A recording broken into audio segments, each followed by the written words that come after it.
Alors là, je suis en train de préparer un jeu. Vous allez m'en dire des nouvelles. Regardez bien à quoi ça vous fait penser.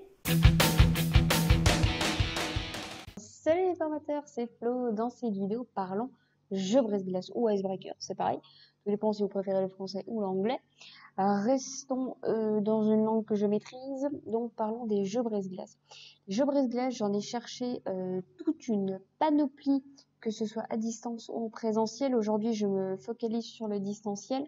Et dans une prochaine vidéo, je vous répondrai sur les icebreakers en présentiel. Bien entendu, en respectant les gestes barrières, on ne les oublie pas. En faisant quelques recherches, j'ai été voir tous les jeux brise-glace qui pouvaient exister à distance. Il y en a beaucoup. Un petit peu de toutes sortes, évidemment. Et il y en a un vraiment qui est ressorti. Je me suis dit, mais alors lui, il faut le tester, il doit être génialissime. Mais d'ailleurs, vous l'avez vu, puisque vous avez eu un petit teaser au tout début de la vidéo qui vous montrait un bol avec des chips dedans et des points d'interrogation. En fait, il s'agit du jeu brise-glace, le bol aux questions. C'est un jeu qui fonctionne très très bien. Donc le principe est simple, c'est que vous avez un bol avec des petits papiers dessus, sur chaque papier une question, et vous allez faire un tour de table et demander à chaque participant de prendre une question, on la lit et on la pose à quelqu'un d'autre. Alors idéalement, ça se fait en sous-groupe, donc on va diviser en binôme, et chaque binôme va prendre une question, la poser à l'autre. Et l'intérêt ici, c'est qu'au lieu d'avoir cette difficulté du début de discussion, qu'est-ce que je dis à l'autre, comment tu vas, qu'est-ce que tu fais dans la vie, voilà, c'est pas toujours évident de briser la glace avec des nouvelles personnes qu'on ne connaît pas, évidemment.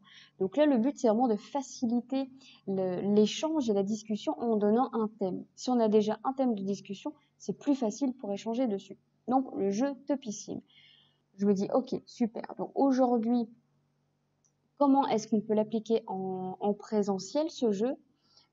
Je pense que ça peut se faire, hein, tout simplement en marquant des questions sur des petits bouts de papier. Donc, je vois maintenant tellement de choses que les gens touchent, même si on est en Covid.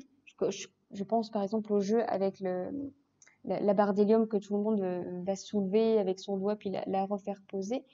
Je me dis, si ça fonctionne, si ça, tout le monde peut le toucher, pourquoi pas des petits morceaux de papier. Donc je me dis, c'est probablement réalisable en présentiel. Ça peut se faire. Mais moi, je me suis dit, est-ce que on peut l'utiliser à distance, ce jeu? Est-ce que c'est faisable ou pas?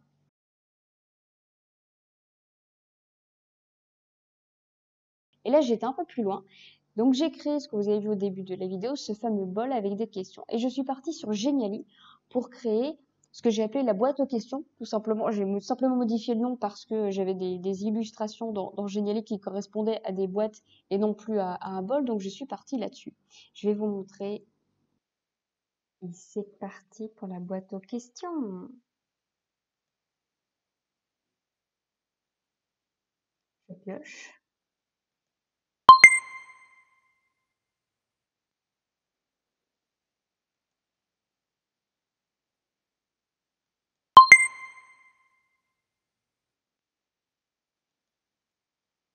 Allez, une dernière.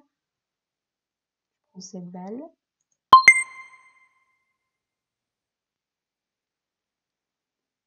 Vous voyez le fonctionnement du jeu, c'est que toutes les personnes vont cliquer sur une balle et ils vont être redirigés vers une question qu'ils vont poser à l'autre personne.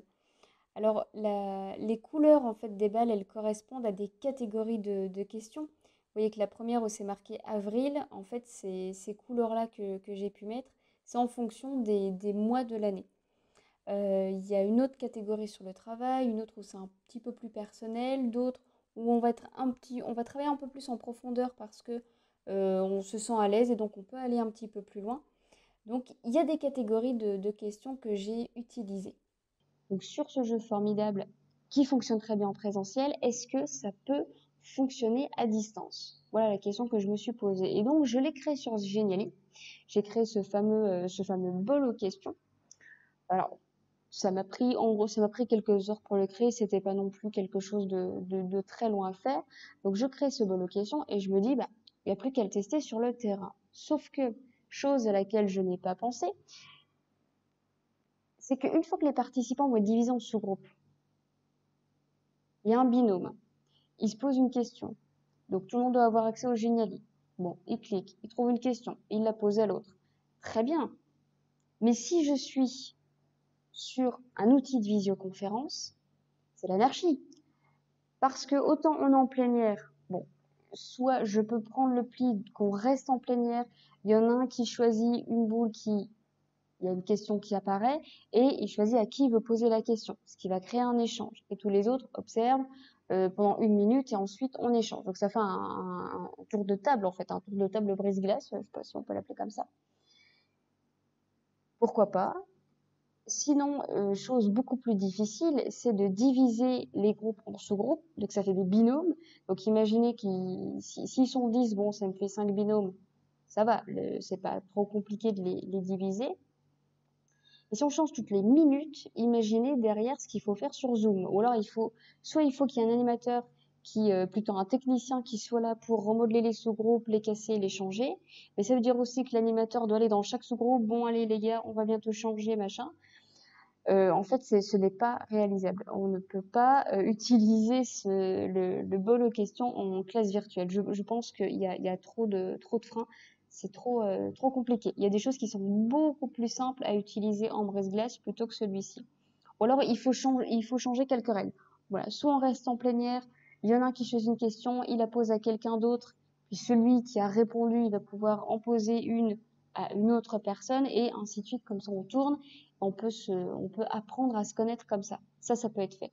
Mais on est obligé de briser certaines règles, parce que si on doit faire du binôme échanger toutes les minutes, ce n'est plus agréable, ni pour le formateur qui lui en fait tient le rôle de technicien le temps du brise-glace, et il peut pas être là dans tous les sous-groupes. Donc, il peut même pas être observateur. Lui, il fait que de casser les binômes et les refaire. Donc, je trouve que c'est pas intéressant. Mais on a d'autres jeux.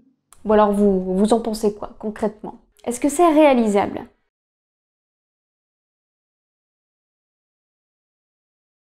Bien, merci d'avoir suivi cette vidéo. J'espère qu'elle vous a plu. Si c'est le cas, likez, commentez. Vous imaginez si chaque personne qui est abonnée crée un icebreaker? Vous imaginez un peu le truc de fou? Cette semaine, je tiens à remercier Patrick, YR Gestion, Mickaël, Annie-Laure, Alain, CProTuteur et Virginie. Merci pour vos commentaires, merci pour vos likes et bien entendu, je vous retrouve la semaine prochaine pour une nouvelle vidéo. Voilà.